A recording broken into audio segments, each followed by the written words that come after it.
Alors nous, chaîne YouTube, chrétien, pas crétin, nous avons toutes les chances de passer, mais alors totalement inaperçus, car à l'issue de cette simple minute de lancement, pas moins de 300 heures de vidéos auront été mises en ligne sur la plateforme YouTube au niveau mondial. Voilà, waouh! Mais nous, on va se placer là aujourd'hui en tant qu'audience et consommateur. On va vous proposer justement une rapide introspection personnelle sur sa consommation de YouTube. Moins consommer, plus consommer, mieux consommer. Voilà, alors l'objectif, vous qui nous regardez, qui nous écoutez, et puis nous ici également sur le plateau, c'est qu'on puisse repartir de cet épisode en ayant quelques repères clés sur sa consommation YouTube qui serait responsable. Voilà, et on verra s'il y a des spécificités en tant que chrétien. Pas crétin, tout de suite, vous avez vu qu'on a deux nouvelles têtes aujourd'hui. Catherine, le sujet, quand il est arrivé dans ta boîte aux lettres, qu'est-ce que ça t'a fait? Ben, ça m'a fait prudence, Oui, ça sujet se voit, ça prudence. s'entend. Hein. Ouais, c'est prudence, réserve.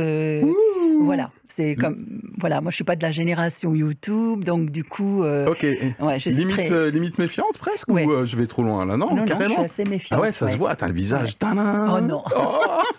ça va, je survivrai. Ok, d'accord. Bah, ça va être intéressant d'avoir une voix peut-être un petit peu, j'en sais rien, moi discordante peut-être pas d'ailleurs, Plus Alban. réservé que moi, effectivement, Ah. puisque moi, c'est la joie tout de suite. Ok, Puisque je suis consommateur de la plateforme depuis presque ses débuts, donc plus de 10-15 ans maintenant. Et si j'aurais choisi même l'émotion nostalgie, si j'avais pu la prendre, puisque j'ai vu l'ascension, entre guillemets, des créateurs de contenu et l'ascension et la démocratisation de la plateforme. Mhm. Donc ça me rappelle de très bons souvenirs quand j'étais plus jeune. Et donc voilà, joie, nickel. Ok. Et moi également, c'est la joie, mais en genre mode posé, calme. Alors vous savez pourquoi?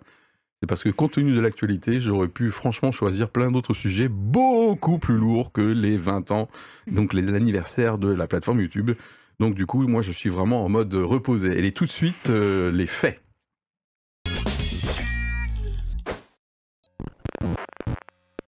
Alors j'espère que comme Anita n'est pas là cette fois-ci, je vais avoir un plateau qui obéit aux consignes, c'est-à-dire de prendre un fait et pas deux.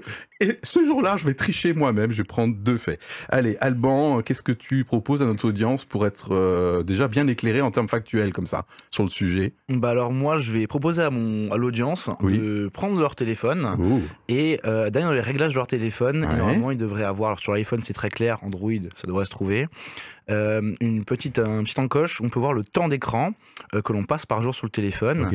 Et on peut aller même plus loin, on peut aller regarder directement sur l'application YouTube Ah. combien de temps, de manière quotidienne, on passe sur YouTube, combien de temps de manière hebdomadaire également. Et donc du coup, ça permettra à chaque auditeur déjà de se placer sur sa propre consommation avant de commencer l'émission. Ah, super. Ouais, c'est original et en plus c'est factuel. Bon, bah, en tout cas, on est plein dans le sujet. Catherine, qu'est-ce que tu nous proposes pour être pas crétin? Pour Ah, être pas crétin, ça va alors être dur. oui, ça a été un peu dur en me disant Ok. quoi. Moi, tout de suite, ce que j'ai pensé, que quand je vais sur YouTube ou n'importe, à chaque fois, je me dis attention, ce sont des plateformes, il y a à boire et à manger, donc Ok. tout de suite, le mot clairvoyance, discernement se présente à moi. Ok, est-ce que tu as choisi parmi notamment la revue de presse ou en dehors un article ou une source qui t'a éclairé pour préparer cette émission? Alors, moi, j'ai regardé, j'ai imprimé, j'ai regardé un peu le mot censure sur YouTube. Ah ouais, Ouais, Ok. d'accord. parce qu'en fait, Catherine. oui, c'est parce qu'en en fait, c'est pas neutre ces plateformes et derrière, il y a des gens, hein, malgré tout, il y a des opinions, il y a des intentions. Voilà, donc moi, c'est pour ça que je suis méfiante, en fait. Voilà. Ok, d'accord. Je sais pas si c'est Alors, oui, c'est bon, je vais enchaîner. On enchaîne, hein, ouais. Moi, j'ai noté, je triche donc du coup avec ma propre règle. J'ai noté la fiche Wikipédia, donc la fiche YouTube, tout simplement. Et je note un chiffre. En 2024, il y avait sur 50 milliards de revenus, 36 milliards de pubs. Mm. Voilà. Moi, ça me pose pas de problème, mais juste quand je suis consommateur YouTube, il faut que juste que je sache quel est le modèle économique. C'est majoritairement de la publicité. Donc voilà, encore une fois, j'ai pas de jugement de valeur là-dessus, c'est juste important de savoir. Je suis consommateur, du coup, d'où vient l'argent? Et deuxième fait, c'est une vidéo justement parue sur YouTube, donc d'un certain Todd Beaupré, qui est directeur senior chez YouTube, et qui nous parle du système de recommandations personnalisées de YouTube. Et là, pareil, c'est factuel. Je trouve ça très intéressant. Je cite le monsieur, qui a l'air assez calé. Hein. Bon, c'est en anglais, j'ai mis la traduction en français. C'est un système de recommandation qui est centré sur chaque utilisateur ou utilisatrice et pour qu'il soit heureux. Je cite le mec quand même, ok? Directeur senior fort. YouTube, c'est centré sur chaque utilisateur et pour qu'il soit heureux. Donc encore une fois, moi ça me pose pas de problème, c'est la transparence, c'est super, mais il faut juste rester conscient de ça lorsqu'on consomme du contenu YouTube. Et tout de suite, justement, les questions préparées. Et oui, je rappelle que l'objectif, c'est que vous puissiez repartir de cette émission avec, et au fait, et moi, ma consommation YouTube, est-ce que c'est OK? Est-ce que je dois en faire moins, plus, mieux? Tout de suite, on va faire 3 questions. Première question, déjà, témoignage personnel. Tu as déjà un peu commencé, Alban, du coup, je vais te laisser la parole.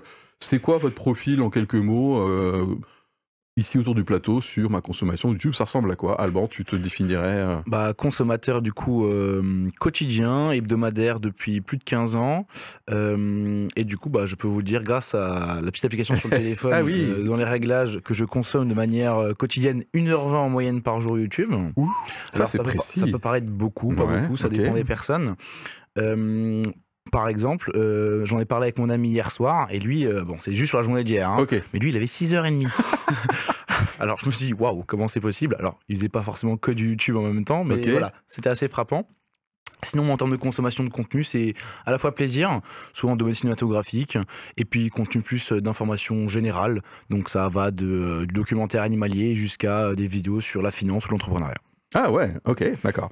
Ton profil, Catherine, même si tu es relativement prudente, voire méfiante, est-ce que tu as un profil ou pas du tout? Oui, j'ai quand même un profil, j'ai un profil pratique, moi. Ah. Ça veut dire que, Catherine, d'après yes. donc j'ai des abonnements Ok. qui correspondent à mes centres d'intérêt. Oh. Et donc, alors moi, c'est vraiment un contenu, ça peut être les recettes ou comment faire des tableaux Excel. Et je trouve que c'est très bien fait. Ah ouais, donc C'est très, une très consommation bien fait. plutôt utilitaire du coup, Oui. des Pratique, tutos, des pratique. tutoriels très pratiques.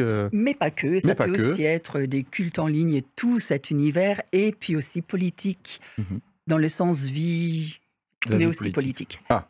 Et c'est là où vraiment, là, je... Ok, donc par exemple quoi, des plateaux avec des invités, Voilà, des débats exactement. entre hommes politiques, Alors, hommes politiques, en tout cas, gens qui y réfléchissent. des gens qui réfléchissent. Parce qu'il y a Alors, je vais être honnête, il y a il y en a certains qui politiques, réfléchissent je pas ne peux assez, en tout cas à ton niveau. Ah ouais. Ma propre consommation, alors très utilitaire d'abord. Je suis un adepte de YouTube pour tout ce qui est auto-formation. Mm. Donc là, par exemple, ces derniers temps, j'utilise pas mal le logiciel de montage vidéo Premiere Pro, qui est très complexe. Et à chaque fois que j'ai un petit bug, un petit problème, ma petite vidéo YouTube, une recherche, et j'ai la solution en 2-3 minutes. Voilà. Évidemment, sinon, je suis friand d'actualité, de plateaux sur l'actualité et politique, ne serait-ce que pour alimenter les sujets de chrétiens, pas crétins. Voilà. Parfois, je me rends compte que je peux avoir une tendance limite compulsive. Une fois que j'y suis, c'est-à-dire que je me laisse entraîner par les recommandations dont on parlait à l'instant, et sur certains sujets qui me chauffent, je peux passer du coup beaucoup de temps avant que tout d'un coup je me réveille, je dis waouh Philippe, et je suis un adepte, en dehors du sujet que je viens de voir, de la musique live, ce que je trouve pas sur Spotify par exemple. Donc si je veux voir un concert, là du coup je vais forcément, à ma connaissance il n'y a pas beaucoup de live sur Spotify, j'en ai pas beaucoup. En tout cas si je veux Thunderstruck ACDC, c'est sur YouTube. Voilà mon profil. Deuxième question qu'on vous invite à vous poser également. Quels sont les ingrédients en général, c'est-à-dire pas forcément spécifiques à nous qui sommes croyants, pour que la consommation, vous puissiez dire « moi c'est ok, elle est responsable ». Allez, c'est parti, moi je me suis noté quelques arguments. Catherine, on va commencer par toi. Un argument peut-être pour toi, dire « tiens, il faudrait faire gaffe à ça, c'est ça notre bonne pratique ». Alors, justement, ça va rejoindre un peu ce que j'ai déjà dit, c'est de ne pas oublier que je suis sur une plateforme qui est regardée quand même par un homme sur 4. Ok. 2 milliards sur Oui, 8,2. Un homme au sens être humain. Un humain. Oui, oui. Donc déjà ça, moi, Et alors, ça te fait peur ou... je sais pas pourquoi, moi j'aime pas ça. Ah, il y a un côté masse comme ça. Ouais, Mais donc côté du coup, le masse, repère pour notre audience et pour toi, c'est que du coup, tu fais gaffe, tu maîtrises ta conso, c'est... c'est ne pas oublier que déjà que là je me place en consommateur. Ok. Et pas acteur, parce que c'est pas parce que j'élève un pouce que je marque une opinion que je suis acteur, et que selon la fréquence à laquelle je gobe tout ça, pour le discernement, ça va être compliqué parce que je suis un peu gavée. Je sais pas si c'est... Donc il y a le risque, en termes de bonne pratique, le risque à un moment donné d'en faire trop, d'en consommer trop, il y a le côté obésité d'information, obésité de... Et perte de... médias, perte de discernement du coup. Oui, parce qu'on s'applique peu à ça. Ok, donc point de vigilance, attention à ma densité de consommation et du coup de ne pas perdre la vigilance sur le discernement. Un autre argument, un repère de bonne pratique. Ouais, bien sûr. Moi, je rejoins un petit peu Catherine à ce niveau-là, dans le sens où moi, je me suis noté, le piège éventuel, c'est de ne pas assez varier ses sources et les canaux d'information. Donc, en fait, avec les habitudes qu'on a, les créateurs et les contenus qu'on aime bien, et l'algorithme, comme tu en as peut-être tout à l'heure, les recommandations qui nous poussent à voir des choses similaires, on peut avoir tendance à rester un peu bloqué sur certains sujets, ou au moins sur certaines personnes qui abordent des sujets avec toujours une même typologie de pensée. Ok. Et donc du coup, dans ce cas, ça peut souvent fermer notre esprit critique sur des domaines un peu larges. Ah oui, donc de fait, alors c'est un biais humain, hein, c'est le biais, à un moment donné, on se nourrit d'informations qui vont un peu dans notre sens. Voilà, c'est ce qu'on appelle un biais cognitif. Et en plus, l'algorithme YouTube, c'est ce que tu nous dis, a tendance à me pousser vers des sujets qui m'énervent pas, puisqu'ils disent qu'ils veulent me rendre heureux. Ils veulent te rendre heureux, ils savent que t'aimes ça, donc je suis quand même. Il doit y avoir quelques défauts des fois dans l'algorithme, parce qu'il me propose encore des fois des vidéos où il y a Rima Hassan. Voilà, et j'adore Rima Hassan, c'est bien connu. Et je sais pas pourquoi il me propose encore des vidéos là-dessus. Mais j'ai compris l'idée, il y a des couloirs à un moment donné. Exactement. Et donc, du coup, une bonne pratique, Alban, pour se défaire de ce risque de couloir, c'est quoi? Je fais exprès de voir du contenu non, pas forcément chercher l'opposition, même si c'est une bonne manière d'entreprendre, je trouve, mais au moins aller faire en sorte de faire une démarche personnelle pour aller regarder des personnes qui pensent différemment. Parce que si on prend pas d'initiative personnelle, on se laisse vite embarquer. Et concrètement, c'est quoi? Je reprends le moteur de recherche interne à YouTube et je tape peut-être autre chose pour sortir de l'algorithme, sortir de mon couloir. Alors, par rapport à YouTube, c'est ce que je ferais. Oui, ou mais alors carrément sortir de YouTube. Ok, carrément sortir de YouTube. Mais c'est vrai que ça, c'est la caractéristique de YouTube pour moi. C'est quand même enfin, je connais pas tout, hein, loin de là. Mais en fait, donc j'ai mes abonnements et ils vont me présenter des choses qui peuvent m'intéresser. Et donc du coup, je me sens pas agressée. Bon, alors bien sûr, je fais quand même un tri, mais ils vont dans notre sens, et ça c'est vrai. Ah, donc est-ce que ça serait déjà une pratique peut-être de consommer YouTube majoritairement via des abonnements? Parce que là, tu as fait une démarche volontaire. Voilà, donc ça me permet de trier, mais c'est l'inconvénient. Ah, il y a un inconvénient. Après, du coup, elle se renferme. La petite secte des recettes de Catherine.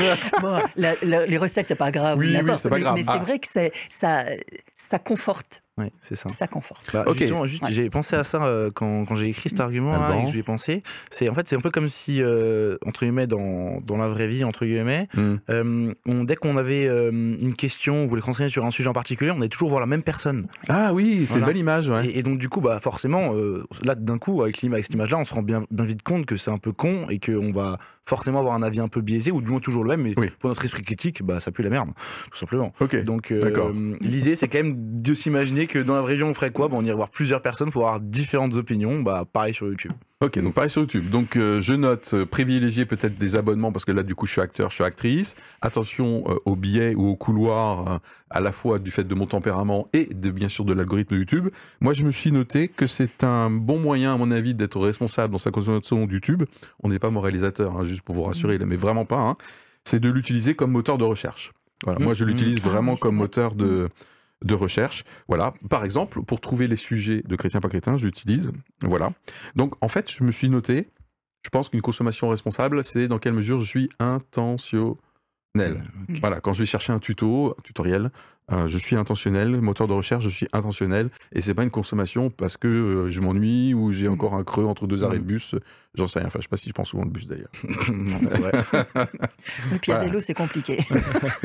Oui, c'est pas recommandé d'ailleurs. Hein. Bon, bref. Catherine, tu t'es noté d'autres points de vigilance sans aborder pour l'instant le côté éventuellement chrétien. Hein. C'est la dernière question qu'on va aborder. Ou c'est bon, tu as fait le tour un peu sur des bonnes pratiques Alors, dans le côté sage, équilibré, oui, tout ça, tout à fait. Catherine, François, hein, on la voit, sage, équilibré, ça semble évident. Non, mais pas du tout. Non, mais ça, en fait, consommer mieux, c'est à chacun de voir. Ah, ok. Plus ou moins, moi, je peux pas dire. Okay. C'est personnel, ça dépend comment on regarde. Et voilà. Donc, du coup, je me disais équilibré, c'est quoi l'équilibre? En tout cas, moi, des fois, je me dis, je suis capable de faire un jeûne sans nourriture très longtemps. Sans tout ça, c'est vachement plus dur. C'est vachement plus dur. Ok, ouais, donc tu renvoies à la responsabilité personnelle et chacun peut trouver sa propre réponse. Alban, avant qu'on aborde les éventuelles spécificités chrétiennes, d'autres arguments? Effectivement, moi, c'est pas vraiment sur la quantité que je vais jauger, parce que chacun est différent. C'est plutôt sur l'utilisation, notamment en termes de format. Parce que sur YouTube, on va retrouver des podcasts, des plateaux, on va retrouver des documentaires, on va regarder des analyses, des choses qui peuvent être vraiment très nourrissantes, je pense, et vraiment enrichissantes pour à la fois de manière intellectuelle ou voire spirituelle, si ça dépend du contenu qu'on regarde. Mais il y a également par exemple les shorts, qui sont un peu la concurrence de TikTok et compagnie depuis quelques années sur YouTube, qui sont des formats très très courts de vidéos, qui sont alors très ludiques, plein de dopamine pour le cerveau, qui c'est bien pour passer un bon moment. Néanmoins, une consommation excessive de ça, bon bah, c'est vrai qu'en termes d'apport nutritif pour le cerveau, c'est pas dingue, quoi. D'accord. Ok, d'autres arguments avant qu'on voit les spécificités chrétiennes? Non, c'est bon. Moi, c'est bon. Deux fois. Moi, j'en suis noté encore un. Alors attention, c'est un terme qui va plaire à ceux qui ont fait un peu d'économie. C'est l'utilité marginale décroissante. Ouais, non, il fallait que je la place. Ah, c'est voilà. beau, hein. Ah, c'est beau, hein, c'est beau, c'est beau. Ça le fait. Voilà. Allez, en français courant, c'est que je me suis rendu compte en ce qui me concerne, c'est qu'à un moment donné, même si je suis intentionnel, j'ai cherché avec la barre de recherche du contenu que je voulais chercher, c'est que l'utilité de regarder une vidéo de plus ou 10 minutes de plus est de plus en plus faible par rapport au temps passé supplémentaire. C'est-à-dire qu'à un moment donné, il faut savoir s'arrêter. Voilà, je vais pas être complet, je vais pas écouter tout le monde. C'est peut-être juste un équilibre, c'est qu'à un moment donné, voilà, il faut savoir s'arrêter. Est-ce que mon degré d'information est raisonnable, à défaut d'être parfait, d'être complet? Et du coup, ça me permet de couper à un moment donné mon élan, puisque YouTube va me recommander de passer le plus de temps possible sur la plateforme, comme l'ensemble des réseaux. C'est absolument ça. Donc voilà, donc l'utilité marginale décroissante, hein, ceux qui ont fait des études de microéconomie, ça va vous parler. Allez, tout de suite, les spécificités en tant que croyant. Y a-t-il des règles que les croyants essayent d'appliquer parce que justement c'est inspiré par leur foi chrétienne dans leur consommation de YouTube? On se place toujours ici en tant que audience. Voilà, Alban, un premier point peut-être. Pour moi, la spiritualité, elle se nourrit de plusieurs manières. Ok. Et donc je me dis, pourquoi pas YouTube? Ok. Un outil comme un autre qu'il faut, à mon avis, utiliser si on en ressent le besoin. Parce qu'on trouve de tout sur YouTube, comme on a déjà évoqué. Et je pense qu'on peut l'utiliser aussi pour à la fois peut-être soit du savoir, soit des cultes en rediffusion. Ah oui, des moments alors de Catherine, partage. tu as évoqué ça tout à l'heure. Voilà, Hein. c'est ça. Ouais. Donc on peut s'enrichir et vivre des moments entre guillemets spirituels encore sur YouTube. Après, j'ai mes réserves, mais peut-être que je laisse d'abord un petit peu parler. Ok, donc nourriture spirituelle également sur YouTube comme sur d'autres canaux. Ouais, Pourquoi exactement. pas, même si après c'est pas. Ce serait le compte sans privé en tout cas. Ok, d'accord. Je Catherine. rebondis tout à fait sur ça. Il y a tout et j'allais dire tout et n'importe quoi qui est proposé aussi dans ce domaine spirituel. Il y a à boire et à manger, d'où l'urgence du discernement. Ok. Et pour moi, j'ai marqué, en tant que chrétien, c'est avoir une consommation éthique qui soit quand même conforme à l'éthique chrétienne. Oui, mais alors concrètement, il y a des choses que je peux pas regarder. Enfin, je peux pas. Moi, je parle pour en termes d'éthique. Moi, il y a oui. des choses, si c'est vraiment contraire à la Bible ou à ce que je crois, je ne regarde pas. Ok, donc tu te préserves d'un certain type de contenu. Je me préserve, oui, parce que je peux me faire piéger comme tout, et c'est quand même dommage pour une vidéo. Ouais. Ouais. Donc ça, je suis honnêtement très vigilante. Ok, et ça, Très, tu peux le très repérer assez vite. Bon, je connais un peu la Bible, donc il y a des choses, oui. Et puis quand je commence à m'énerver, je me dis, non, mais Catherine s'énerve. je me dis, bon, tu vas pas t'énerver pour ça. Oh, quelle sagesse. Non, mais c'est vrai, je coupe. Donc voilà, c'est vraiment... C'est intéressant comme ce que tu dis. Ouais. Parce qu'au-delà de mon côté un peu, je rigole un petit peu avec toi, mais quand ça m'énerve, du coup, il y a une alerte émotionnelle. Oui. Et les émotions sont faites pour ça, hein, c'est un système d'information interne. Et tu l'écoutes, et du coup, tiens, c'est peut-être le signe que là, il faut que j'arrête, quoi. Bah oui. Ou en plus, c'est con pour une vidéo de me mettre en deux. Absolument. Voilà, c'est ça, quoi. Tu disais Absolument, ça tout à l'heure. faut arrêter. Toi Quoi. aussi. Je vais pas me retrouver de mauvaise humeur. Non, mais... il y a déjà tellement de raisons d'être de mauvaise humeur. C'est ça, voilà, exactement. Ok, donc spiritualité peut se nourrir via YouTube. Attention à un moment donné de ne pas continuer à être en contact avec du contenu qui est contraire à mon éthique en tant que chrétien. Moi, je me suis noté que la Bible, que ce soit YouTube ou autre chose, nous interpelle sur de quoi tu te nourris. Exactement. Voilà, qu'est-ce que tu lis, qu'est-ce que tu regardes, avec qui tu causes, de quoi tu causes. Donc c'est pas spécifique à YouTube, mais de quoi tu te nourris. Et à un moment donné, eh bien, la Bible dit que le cœur de l'homme, l'être humain parle de ce qu'il habite à un moment donné. Donc voilà, on est ensuite en interaction avec le monde, avec ce qui nous habite. Donc une sobriété peut-être générale, en tout cas pour que on puisse faire la part belle à une nourriture. J'ai entendu, moi je connais la Bible, c'est ça? Un petit peu. Ouais, donc ça peut être aussi un bon, un petit peu, ouais. Moi aussi un petit peu. Un bon critère, toi aussi un petit peu, sauf que chez elle, c'est... Bon bref, ok, j'en sais rien, moi je fais pas de jugement là, voilà. D'autres choses, Alban, peut-être, en tant que croyant? Ouais, j'ai dit que c'était un super outil à utiliser aussi pour nourrir sa spiritualité. Après, voilà, quand même quelques réserves dans le sens où, pour moi également, ce n'est pas un substitut à tout le reste. C'est un outil supplémentaire. Dans le sens où, vu que c'est énorme, qu'on a tout, qu'on a même des cultes qui sont en rediffusion maintenant. Oui, je vais en parler d'ailleurs dans un instant. On peut tendance à se dire, ok, en fait, j'ai plus besoin de rien d'autre. En plus, c'est une solution de facilité. On peut être à la maison, mais pas qu'à la maison, n'importe où d'ailleurs. Donc on a accès à tout en même temps. Néanmoins, pour moi, ça ne substituera jamais les discussions en face à face avec autrui pour échanger de sa foi, de ses questionnements. Ça remplacera pas la Bible et un culte en rediffusion, même si je trouve ça très bien, ne remplacera pas non plus à mon avis l'émulsion collective des personnes ensemble. Donc voilà, quand même à ce niveau-là, un outil supplémentaire. Mais ça ne suffit pas tout le reste. Ok, alors notre angle n'est pas centré sur le pour ou contre les cultes en ligne par comparaison ou par opposition au fait de se rendre à l'office ou à la messe ou au culte en physique. Catherine?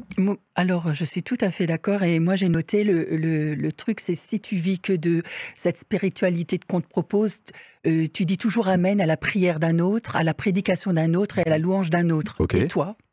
Donc effectivement, ça peut venir en plus, c'est intéressant. mais jamais à la place de, même si je lis qu'un verset moi toute seule et que je prie une seule ligne à Dieu, ça ne remplacera jamais et il faut surtout pas.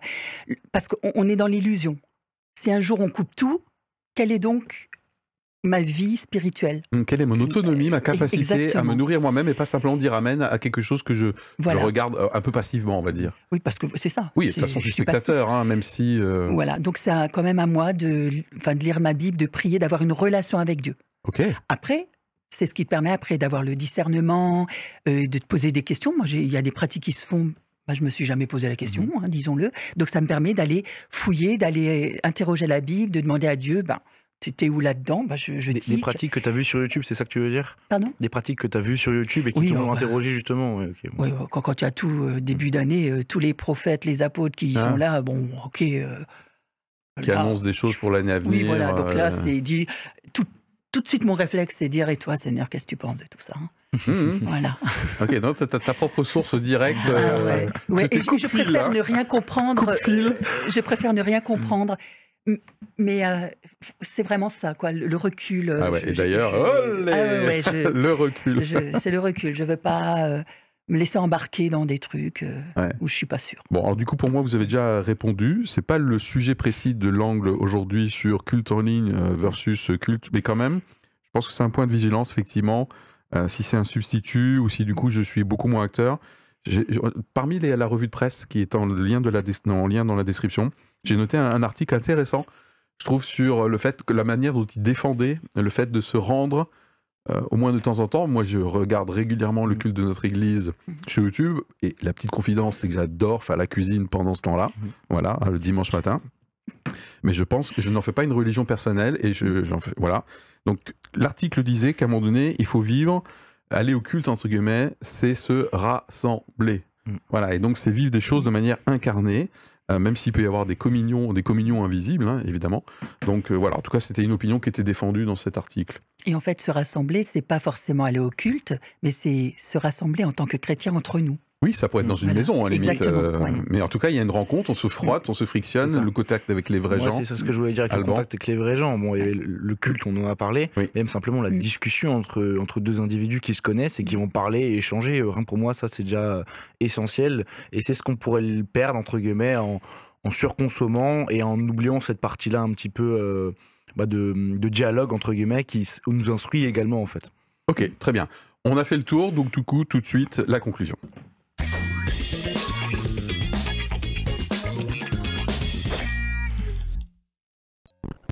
Je rappelle l'objectif, donc que vous puissiez repartir de cet épisode avec 2-3 repères. Et tiens, au fait, et moi, ma consommation, j'en suis où? Ma consommation de YouTube, voilà, est-elle responsable? Qu'est-ce que je dois éventuellement faire varier, sachant que c'est une recette un peu personnelle aussi, Catherine, tu nous disais. Alors, avec quoi tu aimerais qu'on reparte? Qu'est-ce que tu nous proposes comme best-of de notre émission ou un point clé, Alban? YouTube est un outil et comme tout outil, il faut savoir l'utiliser à ses fins. Juste savoir l'utiliser avec modération, savoir l'utiliser à sa manière et pas oublier qu'il y a tout le reste qui existe également, tout simplement. Ok, très bien. Catherine, des paroles sages. Hein. Wow. Ouais, Vous avez le niveau. Alors, Catherine, ton. Oui, je suis assez d'accord. ton best-of. Après, ouais, je suis assez d'accord. Faut mettre tout ça à la place. Ouais. Et le problème aujourd'hui, c'est que ça prend une place incroyable. Et Ouais. c'est ça qui est dangereux, je trouve. Ouais, je le vois chez mes étudiants, alors Voilà. pas forcément Ouais. spécifiquement sur YouTube, mais Et ouais. puis avec l'arrivée de l'IA là-dedans, L'intelligence artificielle, sujet de, ah ouais, je pense de qu'il la faut dernière vraiment. émission. Le discernement, c'est pas un vain mot. Hein. Ok, d'accord, très Vraiment. bien. Et mon mot de la fin, eh bien, on applique toutes ces règles de sagesse globalement, sauf pour une exception. Ne soyez pas responsable dans votre consommation de la chaîne Chrétien pas Crétin. Allez-y, Tout à fait. mais gavez-vous mais à mort, ok? Oubliez toutes les règles de précaution, les règles prudentielles. Voilà, c'est bon, c'est bien. Voilà, il n'y a aucun effet néfaste du fait de surconsommer Chrétien pas Crétin. Voilà. On n'oubliez pas de Très juste. discerner quand même. Hein. Voilà. Oh non, mais il n'y a rien à discerner là. Bon, allez, voilà. Allez, merci de nous suivre. Vos commentaires, à bientôt. Entre chrétiens, et bien sûr, on vous remue l'opinion. Voilà. Allez, bye. Au revoir.